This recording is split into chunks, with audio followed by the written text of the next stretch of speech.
રહ્યા છો સાબરવાસ ન્યૂઝ. હવે જોઈએ અગત્યના સમાચાર. સુપ્રસિદ્ધ હાસ્ય લેખક અશોક દવેના 3 પુસ્તકોનું લોકાર્પણ ભારતના સોલિસિટર જનરલ તુષાર મહેતા, લોકપ્રિય વક્તા ડોક્ટર જ્ઞાનવત્સલ સ્વામી, જાણીતા લેખક અને વક્તા જય વસાવડા તથા પ્રકાશકો ચિંતન શેઠ અને રત્નરાજ શેઠની ઉપસ્થિતિમાં થયો. અમદાવાદમાં ભારે વરસાદ હોવા છતાં ટાગોર હોલ પ્રેક્ષકોથી ભરાઈ ગયો હતો.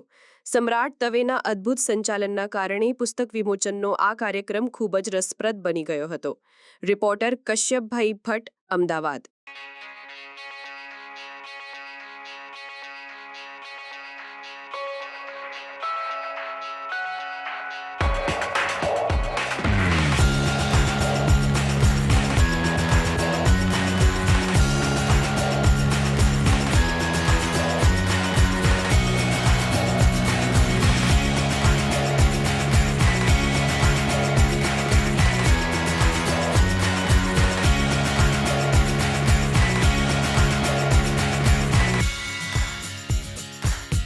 આવા ન્યૂઝ જોવા માટે સાબર આવાઝ યુટ્યુબ ચેનલને સબસ્ક્રાઇબ કરો અને લાઇક કરો, જેથી હવે પછીના દરેક સમાચાર સબસ્ક્રાઇબ કરેલા હશે તેઓને નવા સમાચારની માહિતી મળી જશે.